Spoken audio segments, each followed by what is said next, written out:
And there we are. It says we're live once again. One more time. Hello, folks. Absolutely. Hi. Greetings. Can you see us from up there in the control tower once you refresh, Mr. Martz? Make sure signal is happening.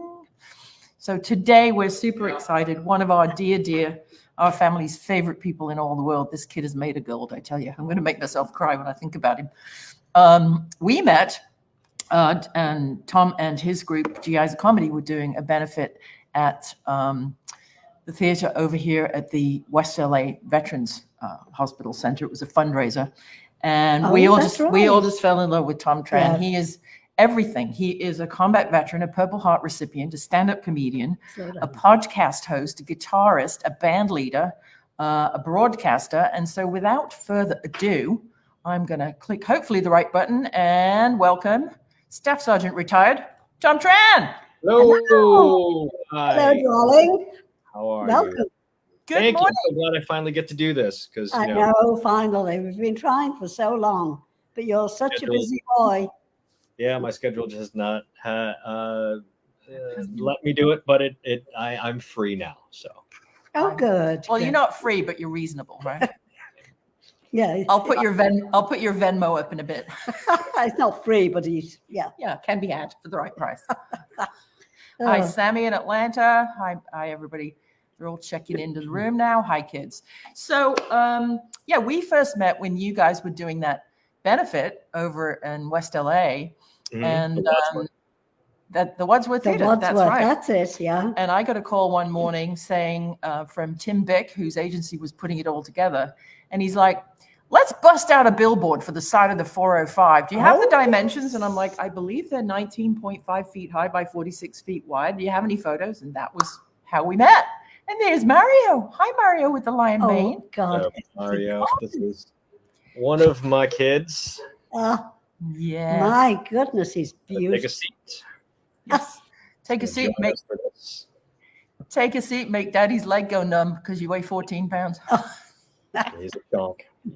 Anyway, now tell the world about Thom Tran. Yeah, so that was how we met. And winding back, I mentioned at the top that you are a combat veteran and a Purple Heart recipient. You're probably maybe tired of telling the story, but I'd love to hear it again.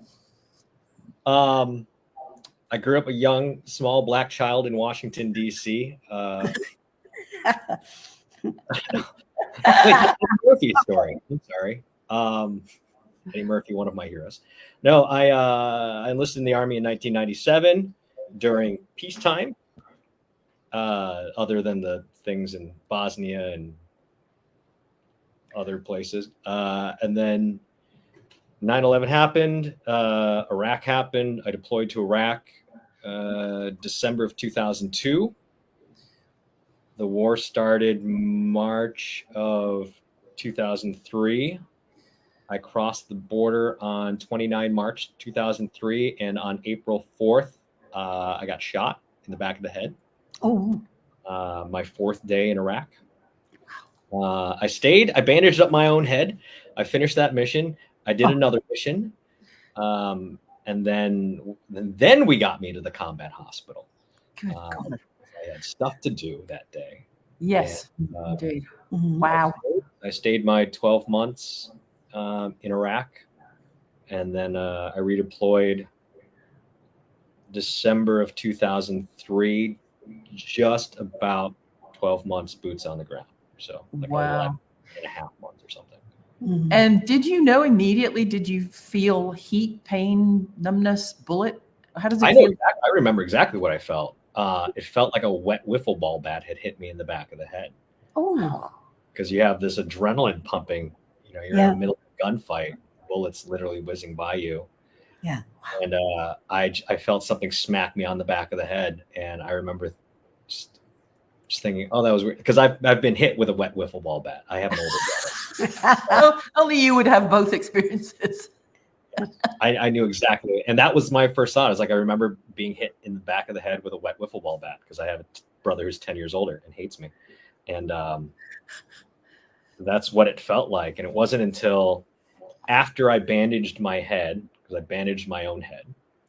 So I have combat medical training. Then I put on my helmet. because of course I wasn't wearing it. To get hit in the back of the head, right? But then I picked up my boonie cap, my desert boonie cap, and I saw an entrance hole and an exit hole. Oh, And that's when I went, oh, that was a gunshot. That was a bullet.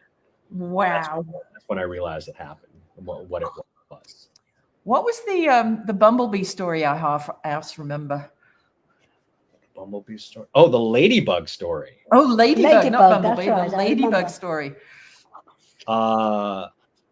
Yeah. So earlier that day, we were on a mission. It was a reconnaissance mission.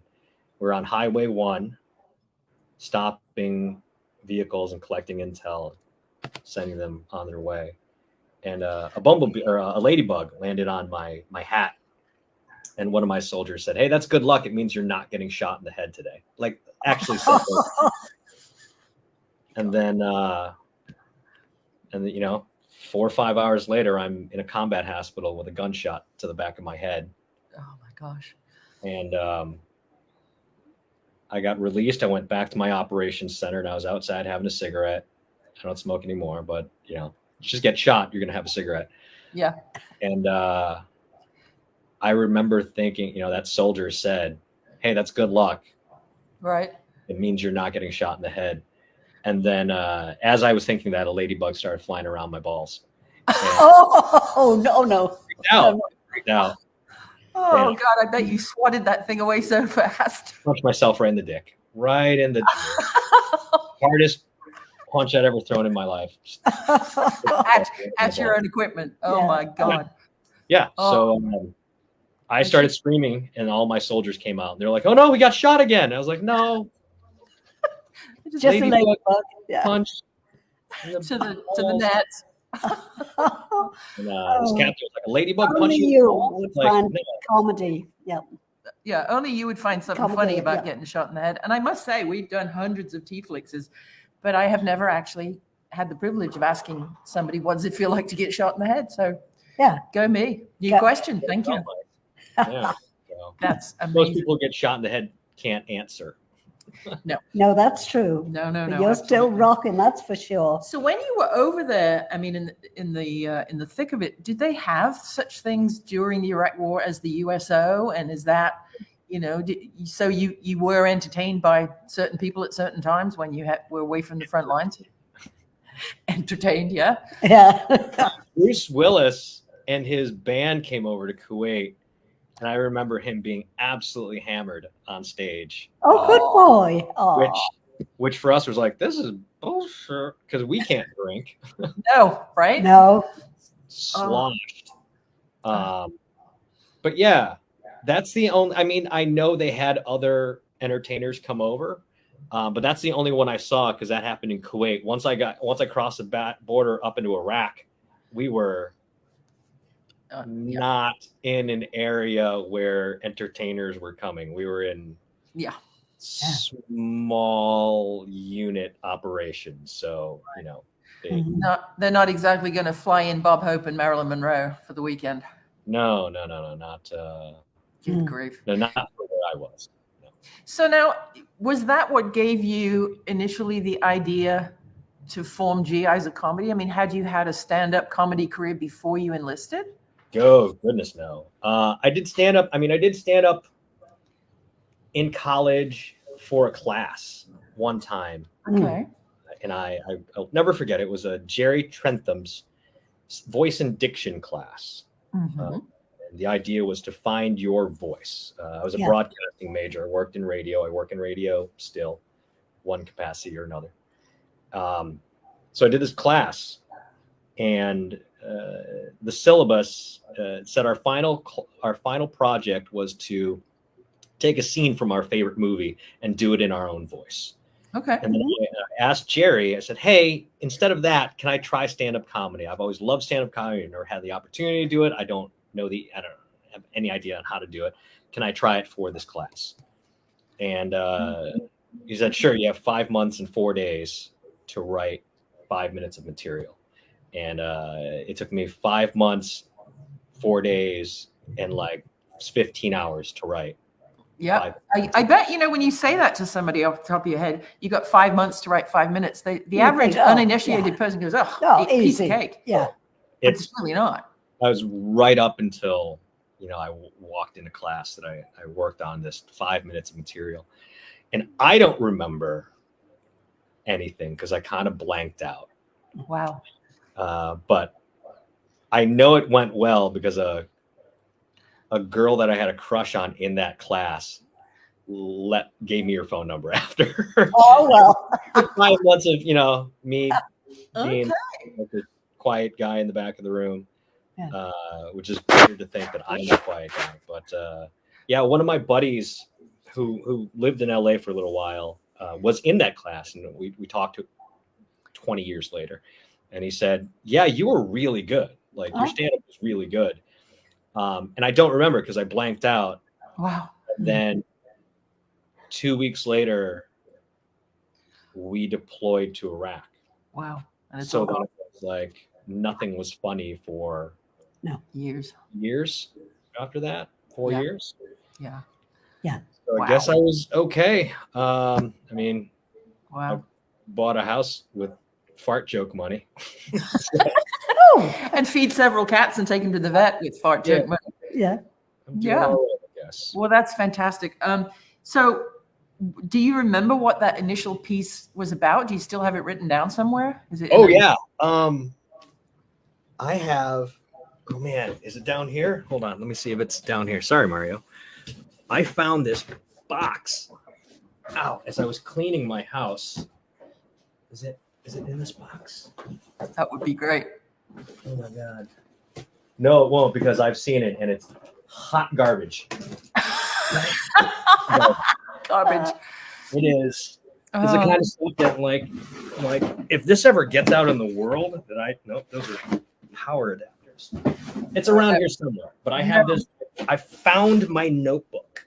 Oh my gosh. Where it is. And I remember it was a green Department of Defense Army notebook. It was the ones we actually had in Iraq. It was like an extra one I had or something. Wow. And I wrote the set down there, and I might have it transcribed on my computer somewhere. I don't know, but I've seen it recently, like in the last year. I've seen. What was the subject matter? What did you choose to write about? What was the subject matter that you chose to write about? I don't remember. It was just. It was. Probably something about being Asian and living in a Polish neighborhood, just like Yeah. I knew. That's all I knew. I mean, I didn't talk about Army stuff because I didn't know how or what I could say about my career. Of course. So, hacky first year comedian cringe. Yeah. And I remember reading through it and I went, if this ever gets out, like I'll get canceled in a minute. Like it's just Well, I remember the first thing you ever said on stage was, and I'll probably get canceled now too, because I'm not Asian, so I shouldn't say it. But you walked out and said, "Hi, I'm Thom Tran. Some of you probably know me from KNX 1070 radio." And you went like this, "I'm the traffic reporter." Ironic, isn't it? Yeah. I won't do that joke anymore. It's crazy though, isn't it? The way, I mean, do you have to make people sign releases that they won't sue you, cancel you, or get offended? I mean, are we almost at that point now? I don't know if legally you can do that, but I think like I've seen my friends have situations at comedy clubs where they'll say something and somebody gets uppity or offended. I mean, I come out on stage, and one of, a lot of hosts will be like, "This guy's an Army vet," and I look like I will mess you up in a fight, and people typically don't mess with you. Start shit with me. Right. Do I look like I could whoop your ass? That's probably because I could. So I don't. But I mean, isn't it hard nowadays to find subjects to write about that aren't just going to piss off 50% of the audience? No, 50%, but you're never going to make 100% of the people happy percent of the time. I'll be happy with 75% of the club laughing, or 80%, preferably all of it. But no, I mean, unless you are actively trying, and some comics do, that's their thing. And that's fine if that's your thing. If you want to be a combative on stage, I feel like that's not fair to be combative on stage. If I've got a microphone and I can just go, security, get them out. Like, that's not fun and it's not fair. If you want to be combative with me, I'll be out at the bar afterwards with a drink in me, and you decide if that's a good idea to start some shit with me. Like, that's amazing. But no, hi Colby. So this is the other one. I think you're being upstaged there a little bit. So Mario's on my lap. Colby is, hi babe. Oh, Colby's just like our Butch was. They're babies. Oh my goodness. But I mean, people, I have friends who are very combative on stage, and that's fine. That's their thing. But no, it's not. I mean, if you're a good writer, I feel like people who are, the people who make audiences upset are trying to. Yeah. Yes, that's true. Yeah. No, that's their brand. We could all name a dozen of them. Yeah. I was wondering, how did you first come up with the idea of GIs of Comedy? What inspired you to do that? Oh, I remember exactly what it was. I was asked to do the Bob Hope USO fundraiser for the Laugh Factory with K-Earth 101, which is funny you bring that up, because on Thursday we're doing a fundraiser on K-Earth 101 here in Los Angeles, live from the Laugh Factory at 6 o'clock in the morning, because 6 a.m. Doing comedy the way God intended. And yes, she did. From 6 to 10, we're going to be telling clean jokes on the radio in Los Angeles. But they did I don't think it was the fundraiser. It was a comedy contest. They were doing a search for the funniest service member or veteran thing, and it was 2000. I want to say 9 or 10. And I won 3 years in a row. Wow. And after the third year, they went, "You can't do this anymore." Get lost. And after the first or second one, it had to be the first one, because I started the GIs in 2010. After that first one, I didn't know there were as many comedians who were veterans as there are. Wow. Such a brilliant idea. For those of you who don't know, I'll just do a quick. So the GIs of Comedy are a troupe, and it's kind of like the idea of the Blue Man Group. If you fit and Tom approves you and you pass the audition, you can go be a GI of Comedy in your town, right? You've got people out all over the country and all over the world representing the brand.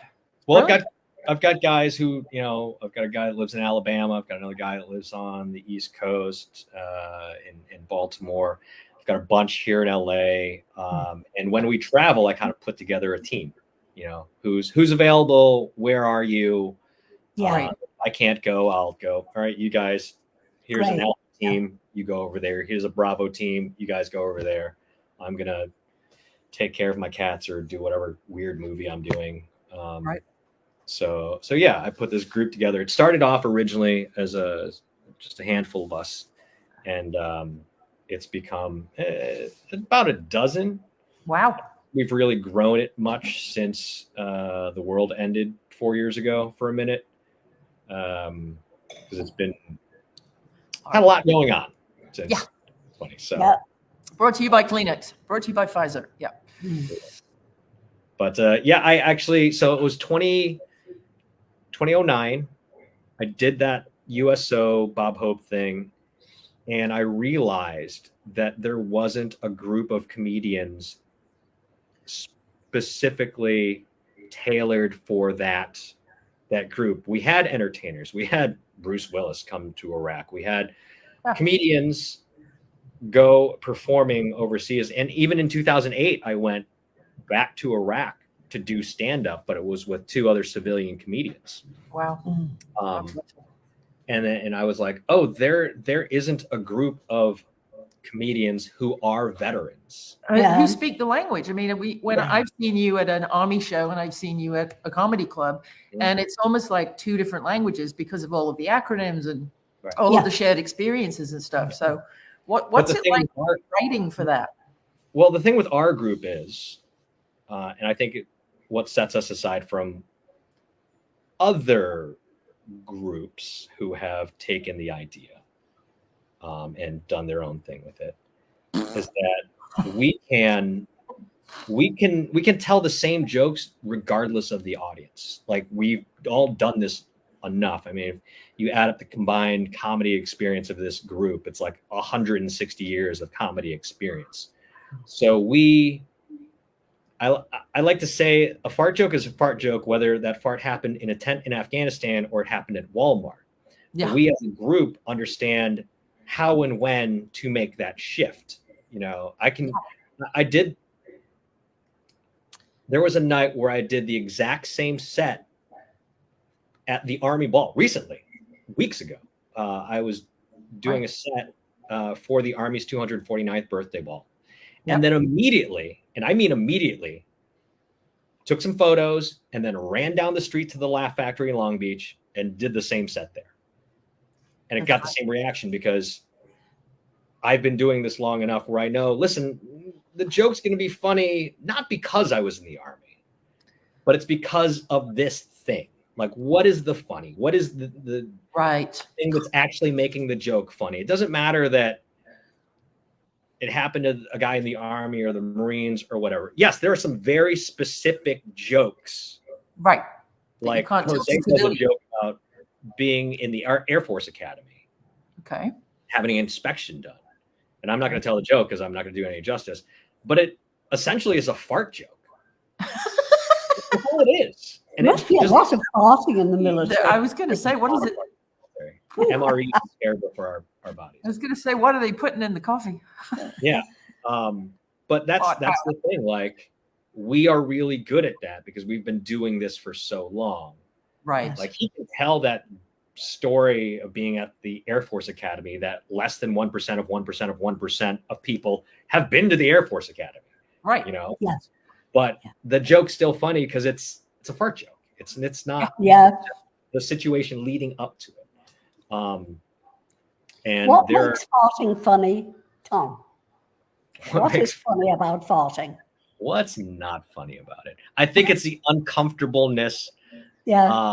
It's either the person doing it being uncomfortable or the people having it done to being uncomfortable. Yeah. I don't know why it's embarrassing though, because it happens to everybody. I mean, there is a member of the royal family who shall remain nameless that in her later years, Her Majesty the Queen would not be seated next to at royal dinners and balls because this person has, I would say they, I wouldn't say he or she, they have a flatulence problem. And so the Queen, being up there in her 90s, thought, well, everyone's going to blame it on me. So please seat this person at the other end of the banquet table. So when it happens, nobody's going to look at me. Isn't that great to know about Her Majesty? And we do know that story is we do know that is fact. Absolutely true. Yeah. But, you know, it's just, we have an expression in England when somebody's busying around and they can't fix on something or they're fidgeting or whatever, you say, it's a Billy Connolly expression. He's like, Jesus, calm down. You're like a fart in a spacesuit. You don't know which hole to come out of. It's like trying to find a way out, you know? But farting is it is funny. Yeah. Someone farted next to me in a bathroom the other day. I was very embarrassed. I was like, hey man, if you're going to do it anywhere, this is the place to do it. Like, I don't supposed to do it. I've been in the Army, right? Yeah, but he was probably auditioning for you, Tom. Yeah. I don't understand people who are in the bathroom and are embarrassed of what they are doing while they're in the bathroom. Like, if you're doing that at a funeral, maybe be a little embarrassed. But if it depends whose funeral. Yeah, exactly. If you fart at Angie's funeral, she'd probably come back and haunt you. We had, I don't think I knew you then, but 14 years ago when Ange turned 80, we had her birthday party theme was a dress rehearsal for her funeral. And everybody came and said what they would say so she could actually attend her own funeral. We had a huge poster blown up and everybody signed it. People sent in videos from all over the world. We had a private YouTube channel. I don't know why more people don't do that. I think, it's probably be good for the psyche. It was hilarious. It was absolutely really was. hilarious. I think and I've thought about this because I unfortunately have been to a lot of funerals. Yeah. Sometimes, and often it's people that I loved and admired, but sometimes I'm there out of the grace of humanity. Yeah. And I'll listen to people talk about the departed in such glowing terms, and I'll just I can't even say it's such a, like, they were kind of a dick, you know? And I honestly, I want, when I go, I want people to just be like, he was not a great person. Like, oh, bullshit. You are made of gold. Come on. Holy crap. Get shot in the back of the head, bandage yourself up, and then go back to combat? Yeah. Oh. Dude, they don't give out Purple Hearts to dickheads. Think about that. Well, dickheads definitely got Purple Hearts. I know a few with them. Really? You think so? Yeah, you get a Purple Heart for getting wounded in combat, whether you're a good dude or a piece of shit. And I know a few. So. Oh, that's funny. God almighty. So how do you think, I mean, obviously mentally, and I don't want to go down the PTSD rabbit hole too far, but I think what you're doing with comedy has got to be such great therapy for people who have, whether they have PTSD or whether they just have, shitty lives. There's nothing like the endorphins of a good laugh, but especially you guys and GIs do a lot of fundraising and nonprofit stuff for veterans, don't you? Yeah, we do. I just did a fundraiser the other night, as a matter of fact. But Jamie Masada from the Laugh Factory is the owner of the Laugh Factory. Says very often, that comedy is food for the soul. Absolutely, I couldn't agree more. Yeah. And it really is. It's, when I came home from Iraq, I'd been shot. My roommate had been killed. I constantly fear getting phone calls from like a Fayetteville area code because it's never a good thing. It's always, hey, Right. So for me, comedy very much saved my life. Like literally, I had a heart attack when I was 6. And, the doctor said, hey, when was the last time you smiled? And it was like 2002, before the war started. Wow. And that was the thing. I drank, I got fat, I was an alcoholic, I had some major stress related issues. I mean, I have them now too. And I'm finding, I'm on currently week 4 of an indefinite medical leave from my day job because I have not dealt with it, right? You haven't brought it up.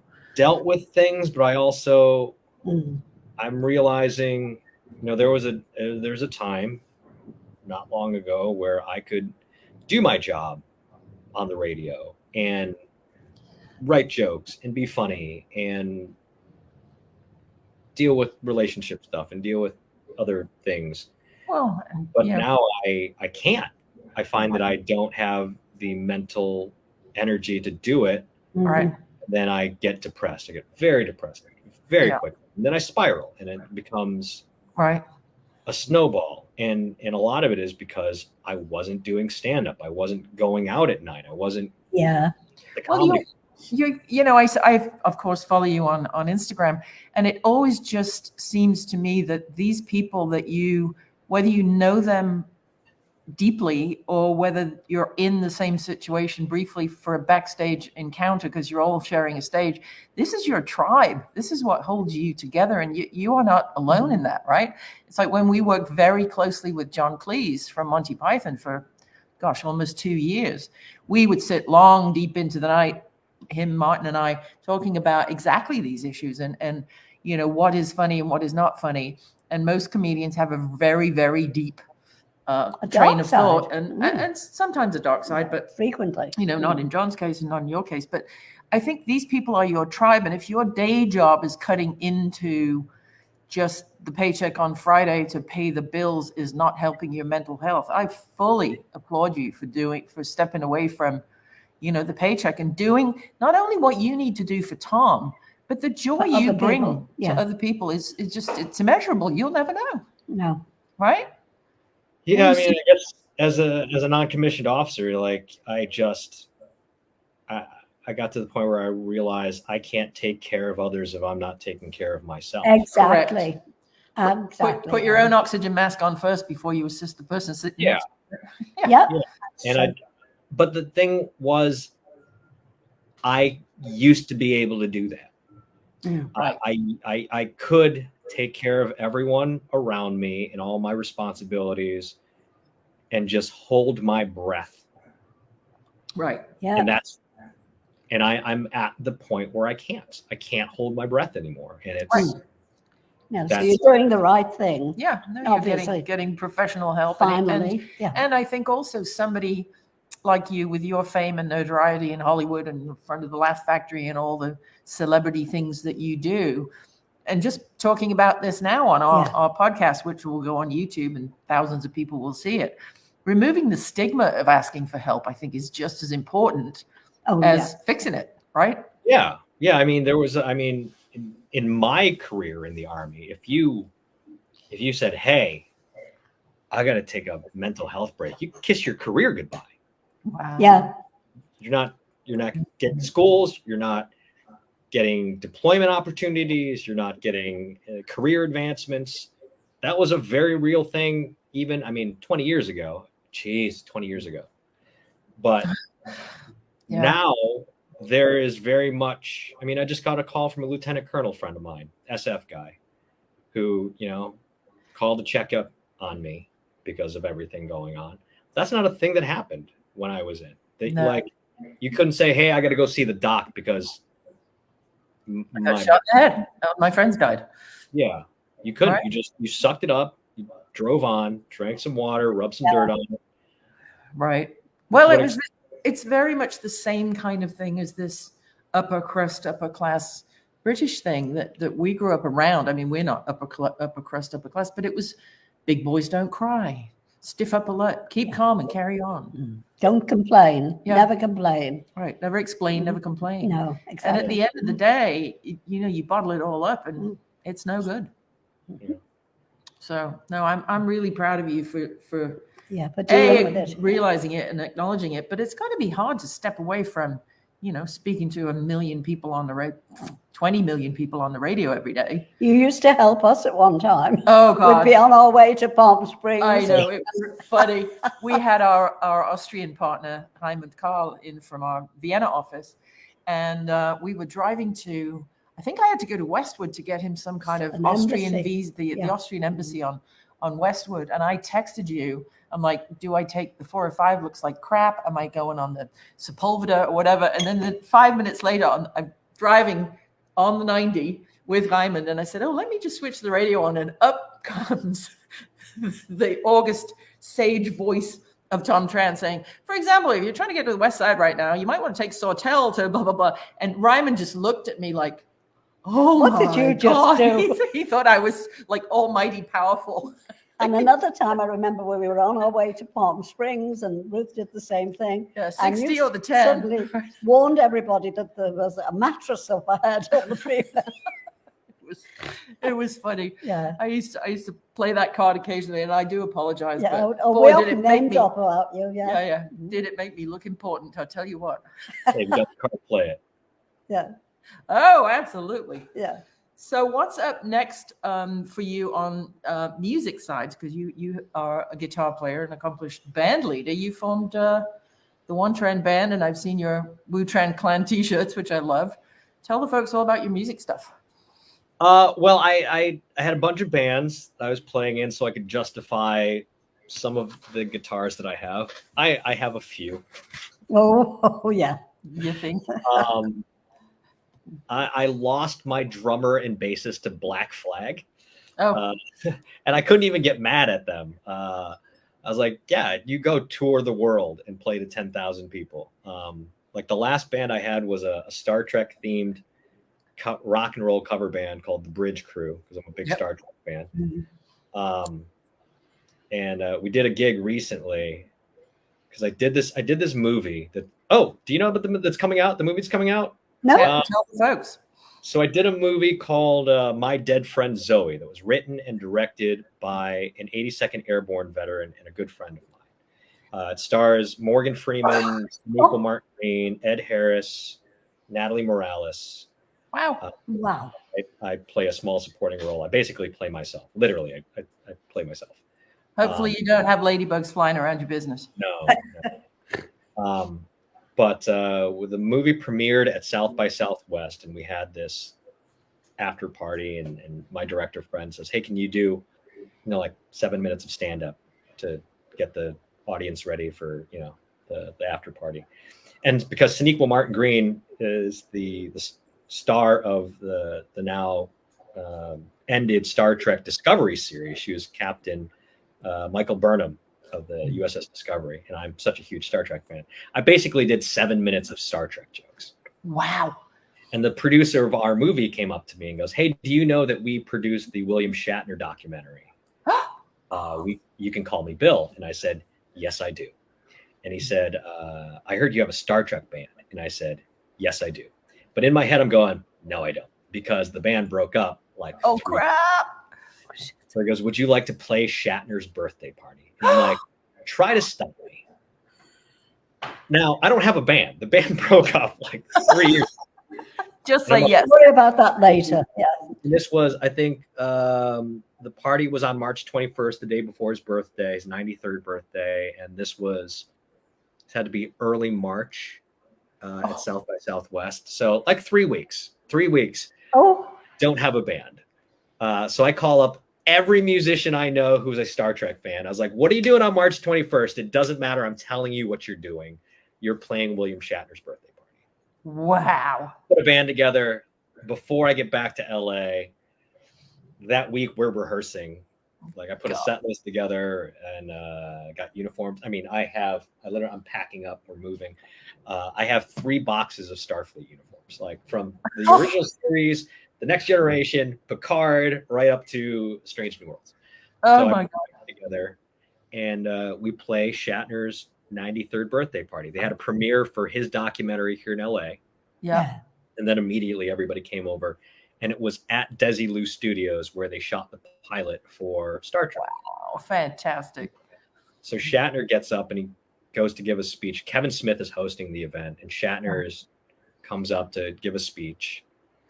And it's like 10:30 when he's giving this speech, and I'm like standing 10 feet from him going, "Hey man, you're 93. I'm half your age, and I was tired 2 hours ago. Right? This up so we can play this Motley Crue set and then we'll piss off." Right. But he is for a 93-year-old, most spry 93-year-old I've ever heard. Yeah. 94 and a half. Yeah. Well, no, he just turned 93. Wow. No, I'm saying she's 94 and a half. Yeah. She wears me out. Yeah. Exactly.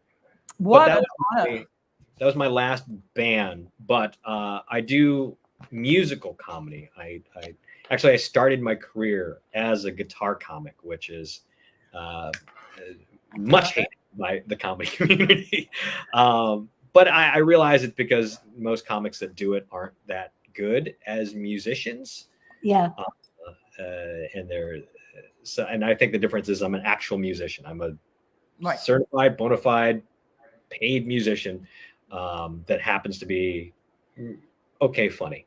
So when I put those together, I've done pretty well. I'm writing an album of new music comedy that I'm going to be recording hopefully this fall. Great. I'm actually doing a show on Monday in Burbank called Songs in the Key of Funny. Oh, I love that. That's nice. It's a bunch of musical comics. That's So great. if anybody wants to go, I'll put you on my guest list. I'll make it free for you. Oh, that's fantastic. What venue in Burbank? Flappers in Burbank. Oh, love Flappers. Great So, joint. if anybody's in SoCal and wants to go, Hit Tom up, and what's the best? Send you a direct message on Instagram, or? Yeah. Okay. Instagram. That is very, very, very kind of you. That's fantastic. But that's what I'm doing with music right now. Great. Again, I got to justify these guitars. Well, you're what I call a GCA. I know many of them, a Guitar Center addict. Yeah. Gave up the booze and the cigarettes, but now it's guitar cases Guitar. and the things within them. Speaking of farts, I have severe case of guitar acquisition syndrome. That's funny. But I haven't bought a guitar. Oh man, when was the last time I bought a guitar? Well, you didn't buy that $13,750 one the other day. Thank heavens for that. No, no, we are in the process of doing a thing. So, when was the last time I bought a guitar? It's got to be this sounds ridiculous, but I think it's been a few months. But there was a point, I remember there was a point I found myself a Richie Sambora signature Stratocaster. Martin's got one. Richie we built Richie's website and the deal. Yeah, they're beautiful. I got one for Christmas. I got myself one for Christmas. And then I saw another one pop up 2 months later, like right before my birthday. I was like, well, it's my birthday. I'm worth it. Absolutely. Yeah. So absolutely wild. So have you got any GIs of Comedy gigs coming up with or without you? Do I have any GS? You know what? I think we're doing some. Never mind. Forget I asked. November is always busy for us. It's a busy time. Of course. Because of around Veterans Day. I'm sure my agent's working on stuff. Nothing in town that I know of because everybody's kind of gone. One of my comics got promoted to Command Sergeant Major, so he's at Command Sergeant Major Academy. Wow. So we're all kind of busy doing. So folks can check out gisofcomedy.com, right? Yeah. The website will have dates. Probably doesn't have any on there because I haven't updated it in a while. And then Thom Tran, THOM Tran.com for all your comedy shows and all that stuff you're doing. And then fill us in on your podcast. Oh, I'm doing a new series called Funny and Hungry. Streaming exclusively on an app called Spoon Radio. Yep. And that app is free. Spoon us. And it's every Tuesday, Wednesday, and Thursday live at 2 p.m. Pacific time. Okay. And then it turns into a podcast after we're done. But it's about my two favorite things, comedy and food. So I have my comedian friends on, and we talk about our favorite comedy club venues and menus. That's great. I love that. Yeah, because I'm lucky here in LA. There are two clubs that I am. They're like my home clubs, and they both have amazing kitchens. Comedy and Magic Club in Hermosa Beach has like a fantastic menu. Absolutely. And Flappers has. I just ate dinner there last night. Sometimes I go to Flappers just to eat. I'm like, sure, I'll do 5 minutes. I'll laugh. Yeah. I'll trade you a baked potato. Yeah, exactly. But but sometimes we go to clubs that don't have good kitchens or kitchen at all. So I was in San Diego a couple of weeks ago, and that club did not have a kitchen. So sometimes you got to go, hey, what's in this town? Right. Where I'm going to be performing. Always hit me up because I've got chefs everywhere. Yeah. Oceanside is the most incredible Japanese restaurant. It is not sushi. It is everything except it's Japanese elevated street food, but from the 11th, 12th, 13th, 14th centuries. It's Chef William Ike in Oceanside, and it's called matsu, which means pine. And a lot of his dishes contain pine. He does an incredible matcha pine sorbet and stuff from Torii pine. So it's local California ingredients with Japanese street food intentions. Do I hear a cat throwing up there? He's having a little situation. He's okay. Wait, are you okay, buddy? Hairball situation. Oh, okay. Oh, he's sneezing. He's got his. Don't do it on my leg. Don't do it on my leg. You're gonna. Nothing but cat snot. Right. Okay. Is Mario all right? Oh. Yeah. So our regular viewers, including Paul Moody down in the village, will know that our very special guests get a handwritten, composed limerick, which we will thank you, love you, and leave you with. Everybody should go to the when you play this back, you'll see Tom's website going across the bottom. And they're all like, Limerick time, yay. So thank you all for tuning in from all over the place, from Scotland and Israel and Atlanta and here in Playa del Rey and Florida and Palm Springs. I see lots of our regulars on from all over the place. Yep. And so if you're ready for your silly limerick, let's do it. Are you sitting comfortably? Then we'll begin, okay? A 1, 2, 3. So now we've spent time with Thom Tran, a veteran with such a grand plan. With his humor so bright, he makes crowds delight. As a stand-up, he is our main man. Ta-da! Thank you. Oh, Mario Cruz. There Okay. we go. Well, thank you so much for spending time. I know you have your Funny and Hungry podcast coming up in under 2 hours, so you're prepping for that. I really appreciate that. We could finally get you on and get you out there, and we send you all our love. lots of love. Yeah, we have a thing that we're going to be doing together soon, I hope. So. Yes, I hope We're so. all in. Absolutely. Stay tuned. Jolly good. It'll be a Thank you. Miss you guys. crazy world. Okay, All right. all We'll right. see you all of a sudden. Bye-bye. Thanks, kids. Bye-bye.